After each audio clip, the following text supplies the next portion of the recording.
तो चलिए अब हम फिजिक्स के अगले लेसन में गैसेस की काइनेटिक थियरी के बारे में पढ़ते हैं। इस लेसन में हम सबसे पहले गैसेस की काइनेटिक्स और उसकी बिहेवियर के बारे में पढ़ेंगे and then we will study a law called as the equipartition law of energy, जिससे हम गैसेस की एनर्जी निकाल सकते हैं। So let's start with the first part, जहां हम गैस बिहेवियर और इसकी काइनेटिक्स को डिटेल में पढ़ेंगे। इस सेक्शन में हम सबसे पहले काइनेटिक थियरी ऑफ गैसेस के कुछ पोस्टुलेट्स हैं वो हम देखेंगे। उसके बाद मैक्सवेल स्पीड डिस्ट्रीब्यूशन लॉ को पढ़ेंगे। देन उस इन दोनों से हम गैस की प्रेशर कैसे कैलकुलेट करते हैं ये देखेंगे। एंड फाइनली टेम्परेचर का काइनेटिक थियरी इंटरप्रिटेशन हम समझेंगे। सो let's start with the first part, kinetic theory के पोस्टुलेट्स और Maxwell's speed distribution law. So there are many postulates of the kinetic theory of gases. जो पहला postulate है वो ये कहता है कि सारे gases molecule से बने हैं और ये molecules जैसे आप डायग्राम में देख सकते हैं हर वक्त हर दिशा में randomly move करते हैं। The second postulate states that जो molecule का size है वो molecules के बीच के separation से काफी ज्यादा छोटा होता है। So if you want to understand, इस डायग्राम में हम कोई मॉलिक्यूल को चुन लें, अगर उसका साइज विच इज रफली इट्स डायमीटर स्मॉल डी के बराबर है और average distance between any two molecules मान लो कैपिटल डी है, जैसे आप डायग्राम में देख सकते हैं, तो ये पोस्टुलेट ये कहता है कि जो कैपिटल डी है वो स्मॉल डी से बहुत ज्यादा बड़ा है। जो अगला पोस्टुलेट है वो ये कहता है कि मॉलिक्यूल्स जब तक कोलाइड नहीं कर रहे होते हैं एक दूसरे पर बिल्कुल कोई फोर्स नहीं लगाते। सो द ओनली फोर्स वो जो एक दूसरे पे अप्लाई करते हैं वो तब होता है जब वो एक दूसरे के साथ कोलाइड करते हैं। नाउ कोलिजन की बात हो गई। There is one postulate about collisions that we have to understand. जब भी दो मॉलिक्यूल कोलाइड होते हैं ये कोलिजन्स हमेशा परफेक्टली इलास्टिक माने जाते हैं इस थ्योरी के हिसाब से, और जो कोलिजन के वक्त जो टाइम स्पेंट है वो बहुत ही कम है। So if you want to pictorially understand this, so मान लो मॉलिक्यूल इनिशियली v स्पीड से जा रहा है, कोलिजन के बाद भी उसका स्पीड v ही होगा, बस उसका डायरेक्शन बदल जाएगा, because this is a perfectly elastic collision. Remember that ये असली में ऐसा ट्रू नहीं है, बट काइनेटिक थियरी में हम ये अजम्पशन करते हैं to make our analysis simple. The next thing we will assume is that सारे मॉलिक्यूल्स हमेशा न्यूटन के लॉज ऑफ मोशन को ओबे करते हैं। The final postulate states that जब एक गैस को sufficient टाइम तक छोड़ दें हम तो वो steady state में आ जाता है, और जब वो steady state में आ जाता है जो velocity की distribution है वो position, direction और time के independent हो जाती है। Now let's try to understand इस sentence का मतलब with an example. So let's assume कि किसी तो एक container में बस इतने molecules हैं जो आपको इस diagram में दिख रहे हैं। Let's assume there are 10 molecules. अब जब हम देख रहे हैं लेट्स अज्यूम दैट उनमें से 2 मॉलिक्यूल की स्पीड 1 मीटर पर सेकंड है, 3 मॉलिक्यूल की स्पीड 2 मीटर्स पर सेकंड है, 3 मॉलिक्यूल की स्पीड 3 मीटर पर सेकंड है और 3 मॉलिक्यूल की स्पीड 4 मीटर्स पर सेकंड है। नाउ इसको मैं अगर ग्राफिकली रिप्रेजेंट करूं as a histogram, number of particles versus speed of particles, वो कुछ ग्राफ ऐसे दिखेगा। सो वाई एक्सिस ये बताता है कि कितने पार्टिकल्स हैं और एक्स एक्सिस बताता है कि उस पार्टिकल की वेलोसिटी क्या है। सो लेफ्ट हैंड साइड का graphical representation right hand side में है। Now, what will happen is जब ये मॉलिक्यूल्स कंटेनर में घूम रहे हैं बहुत सारे कोलिजन्स हो गए और इनकी वेलोसिटीज बदल सकती हैं। So what might happen is after some time कुछ गैसेस का जो गैस मॉलिक्यूल्स का स्पीड कम हो सकता है 4 से, 1 वाले भी गायब हो सकते हैं और कोई और वेलोसिटी हो सकता है उनका। हो सकता है कि वो कुछ के 2 बन जाए, जो 1 से 2 बन जाए, और कुछ के 4 से 3 बन जाए। सो 3 मीटर पर सेकंड वाले मॉलिक्यूल ज्यादा हो जाएंगे, 2 मीटर पर सेकंड वाले मॉलिक्यूल भी ज्यादा हो जाएंगे। So there is this change of velocity that keeps happening.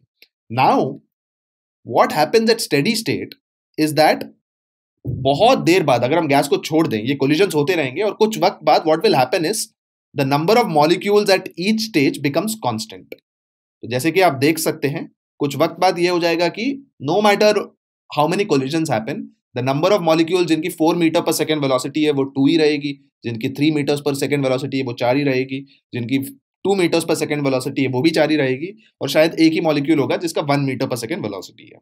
Now this is a representation, ये एक्चुअल वेलोसिटीज नहीं है, ये बस स्टेडी स्टेट समझाने का एक एग्जाम्पल है।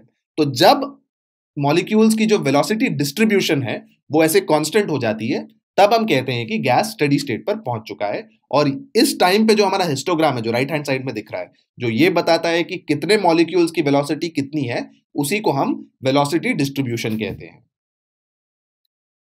So now based on this understanding, Maxwell ने गैसेस का एक एक्चुअल स्पीड डिस्ट्रीब्यूशन लॉ दिया है। हमने जो पिछले एग्जांपल में देखा वो एक्चुअल नहीं है, वो बस एक एग्जांपल है for you to understand. Maxwell का स्पीड डिस्ट्रीब्यूशन लॉ कहता है कि कोई भी गिवन मास ऑफ गैस में सारे मॉलिक्यूल्स की जो वेलोसिटी है वो सेम नहीं होती है। इवन दो प्रेशर, वॉल्यूम और टेम्परेचर फिक्स्ड होगी, अलग अलग मॉलिक्यूल्स की वेलोसिटी अलग होती है। कोलिजन्स की वजह से उनका डायरेक्शन भी चेंज होता रहता है, स्पीड भी चेंज होता रहता है। लेकिन ऐसे सिस्टम्स के साथ डील करते हुए डिस्ट्रीब्यूशन के साथ डील करना बहुत जरूरी है। सो मैक्सवेल का लॉ कहता है कि जो स्पीड का डिस्ट्रीब्यूशन है, इवन दो अलग अलग मॉलिक्यूल्स की वेलोसिटी सेम नहीं है, स्पीड का डिस्ट्रीब्यूशन एक यूनिक लॉ फॉलो करता है जो इस इक्वेशन से दिया गया है। नाउ ये इक्वेशन काफी कॉम्प्लिकेटेड है, आपको ये इक्वेशन याद रखने की जरूरत नहीं है, but you just need to know that Maxwell का ये जो इक्वेशन है वो ये बताता है कि कितने मॉलिक्यूल्स की वेलोसिटी कितनी है। सो dn basically tells us the number of molecules जिसकी स्पीड v और v प्लस dv के बीच में है। तो अगर मुझे इसका ग्राफिकल प्लॉट बनाना है dn by dv versus v, वो कुछ ऐसे दिखता है। सो v और v प्लस dv के बीच में जो वेलोसिटी वाले मॉलिक्यूल्स हैं, दे आर इंडिकेटेड बाय उनकी वेलोसिटी vmp होगी, और क्योंकि मैंने जो डायग्राम में सेक्शन दिखाया है उसके नंबर ऑफ मॉलिक्यूल्स हाईएस्ट है, सो इस वेलोसिटी को हम बुलाते हैं most probable speed, vmp। It's defined as the speed attained by the maximum number of gas molecules, और उसकी वैल्यू के लिए मैं इक्वेशन को सॉल्व करूंगा, और उसका मैथमेटिक्स उतना इंपॉर्टेंट नहीं है। उस इक्वेशन को सॉल्व करके मोस्ट प्रोबेबल स्पीड का फॉर्मूला आता है √2RT बाई एम नॉट। यहाँ पे R है गैस कांस्टेंट, T है the temperature in kelvin of the gas, और एम नॉट है the molecular mass of the gas. Summary from this slide is dn by dv versus v graph के अंदर जो area है वो बताता है कि टोटल नंबर ऑफ पार्टिकल्स उस वेलोसिटी के कितने हैं। तो यहाँ पे जो ब्लू सेक्शन है वो एरिया ये बताता है कि vmp वेलोसिटी वाले पार्टिकल्स कितने हैं उस पर्टिकुलर गैस में। Now similarly just like vmp एक स्पीड होता है √2RT बाई एम नॉट, एक और स्पीड होता है average speed. Average speed is basically सारे पार्टिकल्स के स्पीड का मीन ले लो, वो एवरेज स्पीड होता है। या you can do integral dn dot v upon integral dn। Again इसको सब्सटीट्यूट करके, उसका मैथमेटिक्स इंपॉर्टेंट नहीं है, जो रिजल्ट आता है v mean is √8RT by pi am not. यहाँ पे सिंबल्स का मीनिंग अभी भी वही है, R is the universal gas constant, T is the temperature, am not is the molecular mass of the gas. And इस एक्सप्रेशन से हम देख सकते हैं कि जो v मीन की वैल्यू है उसमें 8 बाई पाई टर्म कांस्टेंट है, मोस्ट प्रोबेबल में √2 टर्म कांस्टेंट था, and because 8 by pi 8 by 3.14 2 से बड़ा है, that means graphically v mean will occur to the right of vmp in the Maxwell's speed distribution law. Now let's do a concept test based on what we studied. आपको ये पूछा गया है to calculate the value of most probable speed and average speed for argon at 298 Kelvin.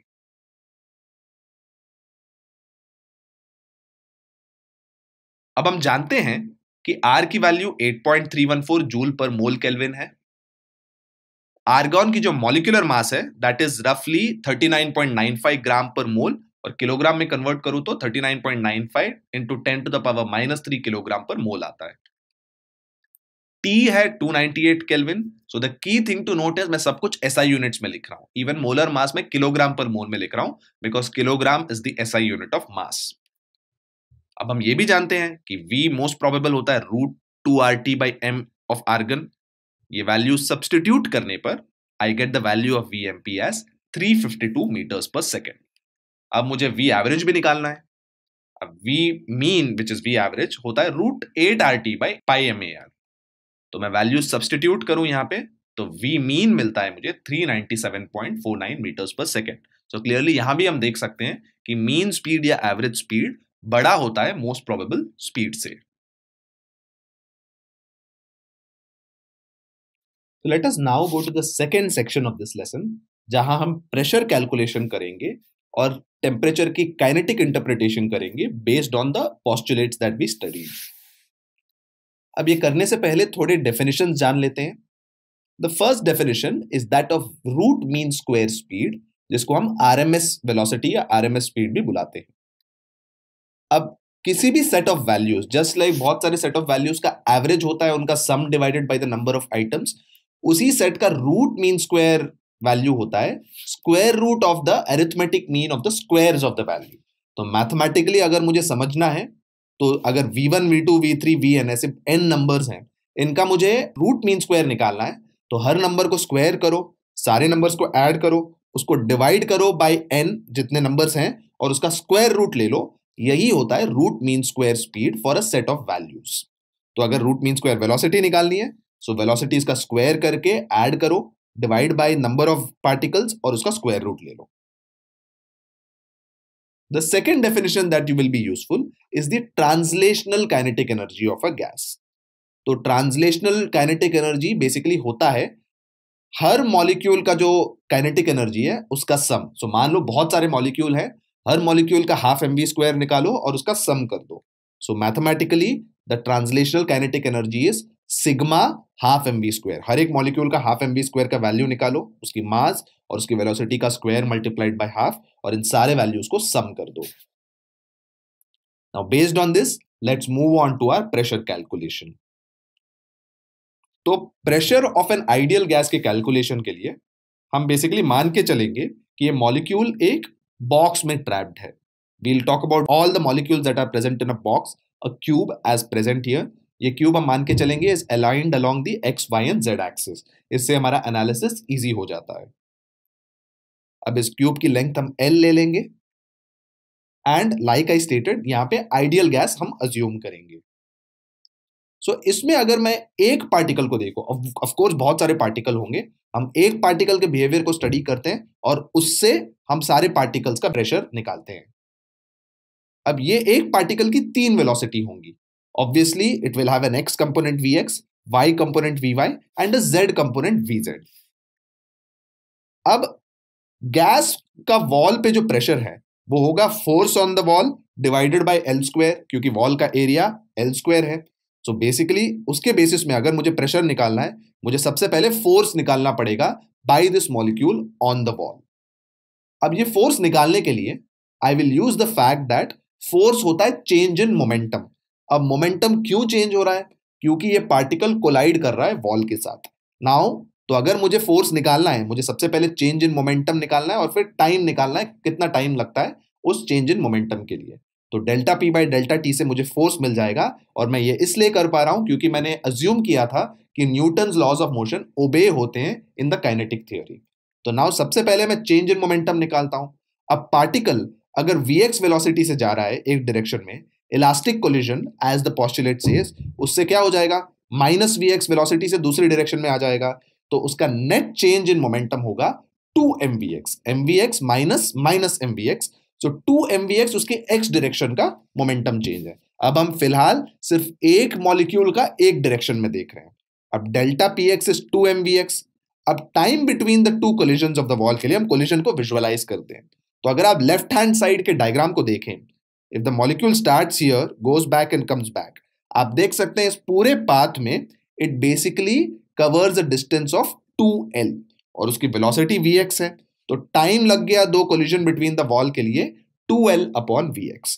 So momentum change भी मिल गया मुझे, time भी मिल गया, तो मैं फोर्स निकाल सकता हूं by delta p by delta t। तो वो फोर्स हो जाता है उस इक्वेशन से 2mvx divided by 2l by vx। तो ये हो जाता है mvx स्क्वायर बाई l। तो ये मुझे एक्सप्रेशन बताता है कि मॉलिक्यूल की x डायरेक्शन में मोशन की वजह से कितना फोर्स एक्सर्ट होता है उस वॉल पर। तो टोटल ये तो एक मॉलिक्यूल का फोर्स है। अब ऐसे बहुत सारे मॉलिक्यूल्स होंगे, हर मॉलिक्यूल का x वेलोसिटी कुछ तो फोर्स एक्सर्ट कर रहा होगा। वो टोटल फोर्स होगा m by L into vx1 square plus vx2 square plus vx3 square plus vxn square. तो ये सारे मॉलिक्यूल्स का x कंपोनेंट का फोर्स का इफेक्ट है। तो total force in delta T time would be m by L sigma vx square.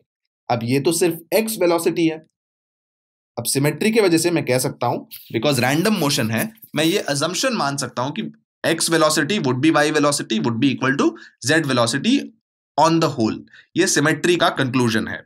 So now if I want to basically compute the velocity of any particle, किसी भी particle का total velocity होता है उसका x root of vx1 square plus vy1 square plus vz1 square, क्योंकि vector sum के लिए basically I would square the individual components and add them, और उसका स्क्वायर रूट लेके मुझे टोटल वेलोसिटी मिल जाएगा। सो v1 square is sigma vx square plus vy square plus vz square.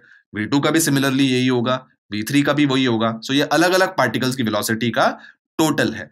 तो अगर मैं सारे पार्टिकल्स का ऐड करूं, सारे पार्टिकल्स का वेलोसिटी का स्क्वायर का सम होगा sigma vx square plus sigma vy square plus sigma vz square. अब सिमेट्री की वजह से मैं कह सकता हूं कि vx square is vy square is equal to vz square.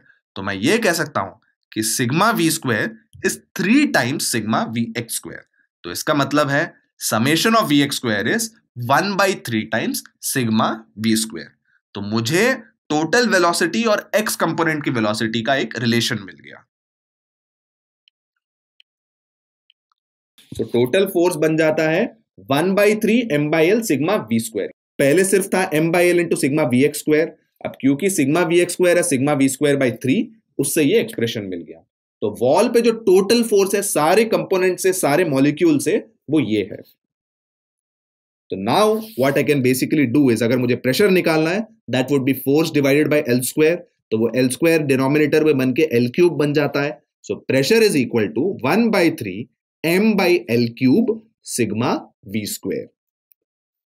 अब न्यूमरेटर और डिनोमिनेटर को नंबर ऑफ पार्टिकल से मैं अगर मल्टीप्लाई करूं तो प्रेशर हो जाता है 1/3 m into n upon l³ into n sigma v square. अब m into n mass of one particle into total number of particles हो जाएगा total mass of gas, l³ है टोटल वॉल्यूम ऑफ गैस। तो मेरा ये equation बन जाता है P pressure is equal to 1/3 mass upon volume into sigma v square upon n। वो जो दूसरा n है वो मैंने सिग्मा के अंदर ले लिया। अब ये सारे टर्म्स हमारे लिए नोन है। मैं जानता हूं कि mass upon volume density of gas होता है, और sigma v square by n हमने लेसन की शुरुआत में देखा था is nothing but the root mean square speed. So मेरा प्रेशर बन जाता है 1/3 density of the gas times VRMS square. तो अगर मुझे किसी भी गैस का प्रेशर निकालना है मुझे उसका डेंसिटी पता होना चाहिए और उसका रूट मीन स्क्वायर स्पीड पता होना चाहिए, and this expression gives me the pressure for an ideal gas.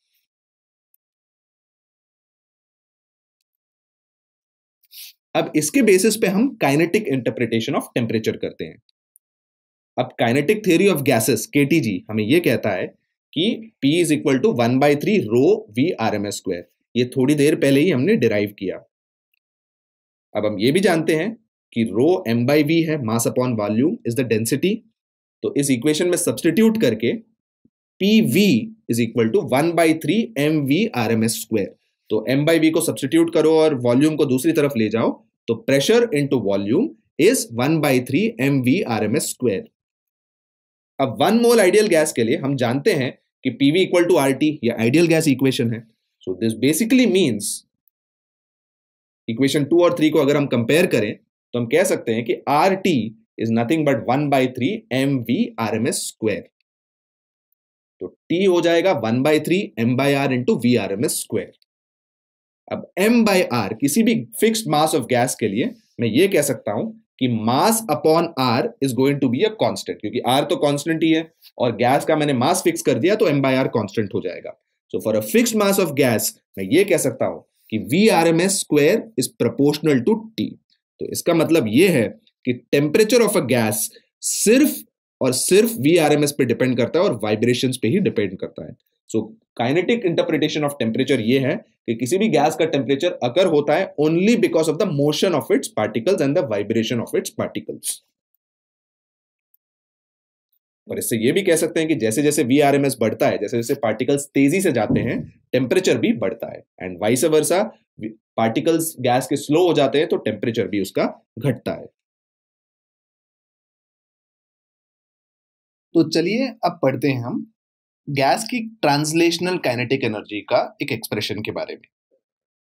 हमने ये पढ़ा था कि टोटल ट्रांसलेशनल काइनेटिक एनर्जी होता है इंडिविजुअल मॉलिक्यूल्स की काइनेटिक एनर्जी का sum, which basically means total kinetic energy is half mv square का समेशन। अब इसको मैं n which is the number of molecules उस सैंपल में, उससे डिवाइड और मल्टीप्लाई करूं तो ये बन जाता है half mn times sigma v square by n। m into n होता है टोटल मास और v स्क्वायर बाय n का समेशन होता है v RMS का square. So basically total kinetic energy है half times the total mass into v RMS का square. ये पूरे सैंपल की काइनेटिक एनर्जी है।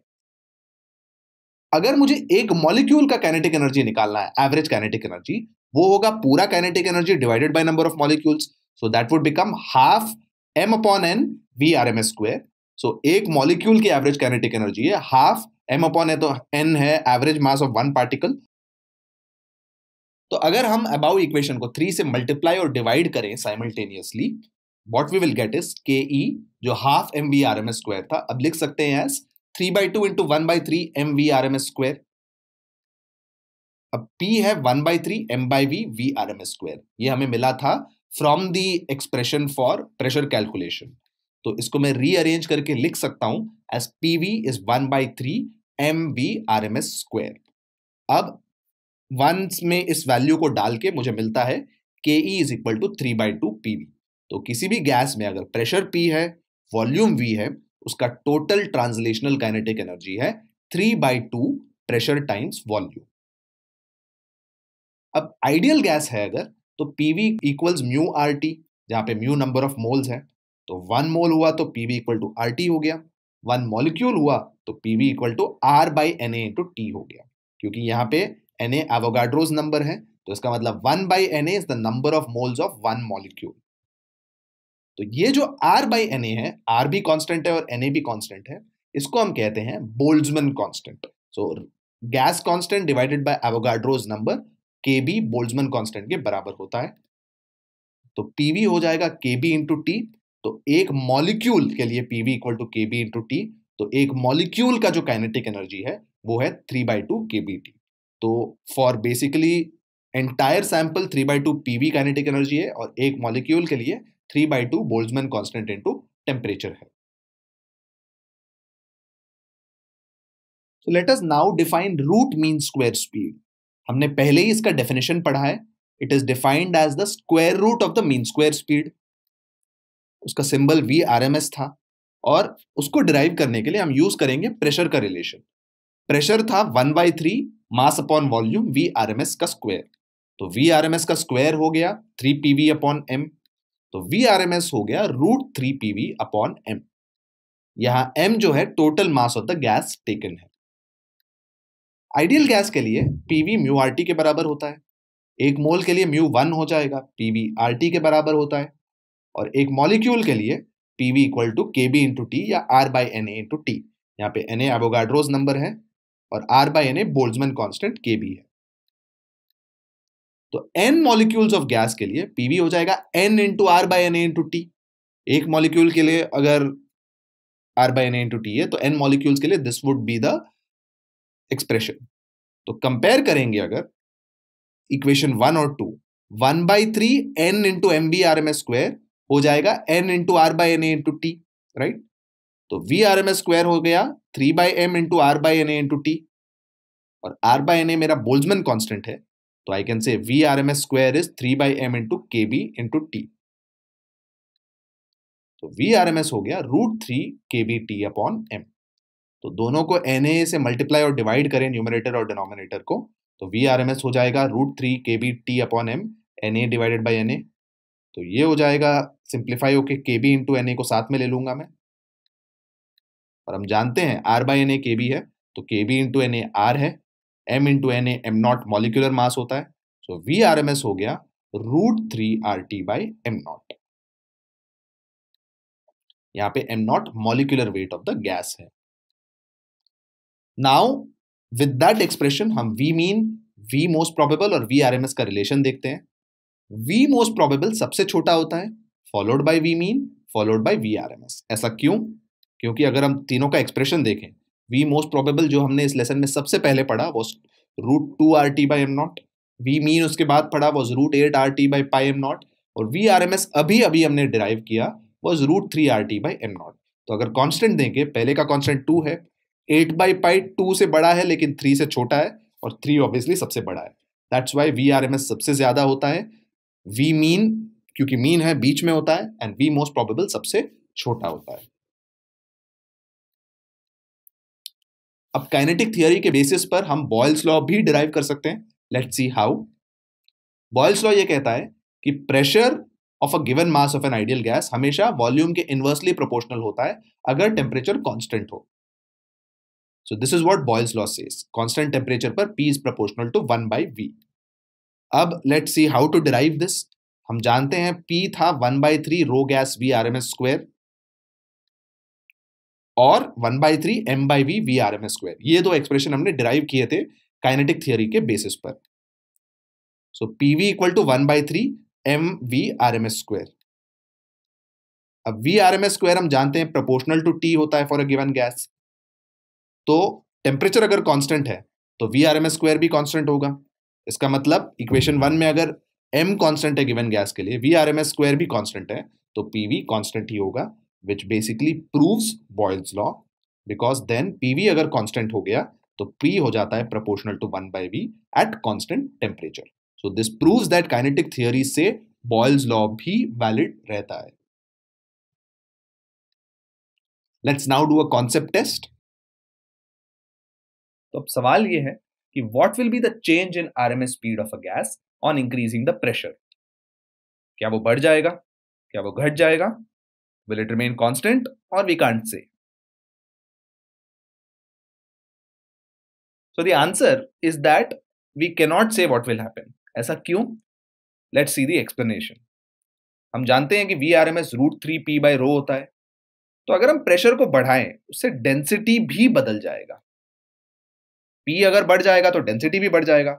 So we can't really say कि P/ρ का रेशियो कैसे हो जाएगा, because that will depend on the actual values. Hence pressure अगर चेंज हुआ हम स्पीड पे बिल्कुल कमेंट नहीं कर सकते। Hence the answer is D.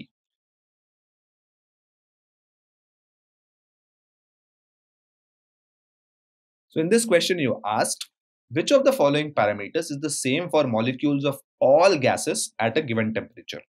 A mass, B speed, C momentum, या D kinetic energy? So the answer in this case is D kinetic energy. Why? It's because we know that kinetic energy होता है 3/2 times Boltzmann constant time temperature.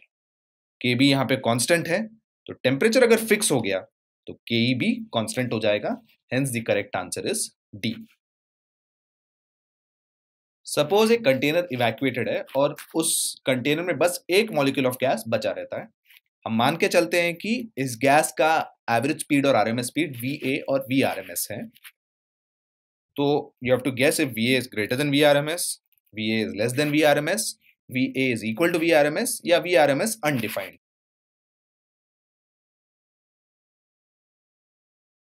So the correct answer is C, VA is equal to VRMS. We have studied that VRMS usually बड़ा होता है V average से, but अगर एक ही molecule है तो एवरेज सारे सेम ही हो जाएंगे, VA, VRMS, everything will be equal, and that's why we say that VA equal to VRMS. VRMS V average से बड़ा तब होता है जब एक से ज्यादा मॉलिक्यूल हो गैस के कंटेनर में।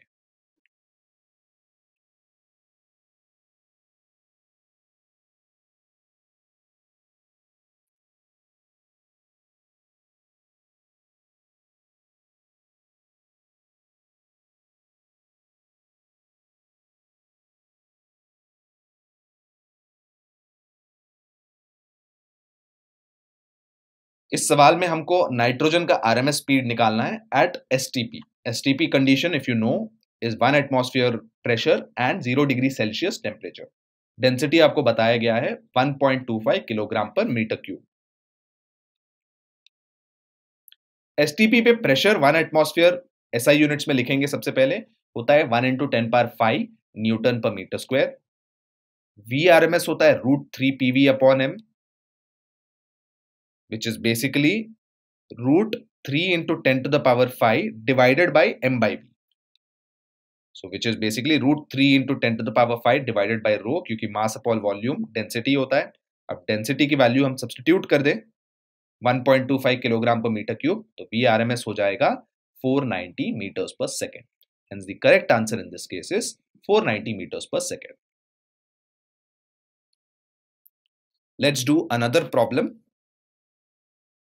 ऑक्सीजन का RMS speed at room temperature about 500 meters per second है. उसी टेम्परेचर पे हाइड्रोजन का RMS स्पीड क्या होगा? So for this we will use the expression VRMS is √3RT by m naught. अब टेम्परेचर अगर कांस्टेंट है, मैं कह सकता हूं कि VRMS is proportional to 1/√m0, जहां पे m0 मॉलिक्यूलर मास है. तो अगर दो डिफरेंट गैसेस हैं, इस एक्सप्रेशन से मैं कंक्लूड कर सकता हूं कि VRMS of oxygen upon VRMS of hydrogen होगा root mass of hydrogen upon mass of oxygen. अब VRMS ऑफ ऑक्सीजन 500 दिया गया है, हाइड्रोजन का मास हम जानते हैं 2 होता है और ऑक्सीजन का मास 32 होता है एक मॉलिक्यूल का. So इस एक्सप्रेशन से we will basically get the VRMS of hydrogen as 500 into root of 16, which is 500 into 4, जो होता है 2000 meters per second.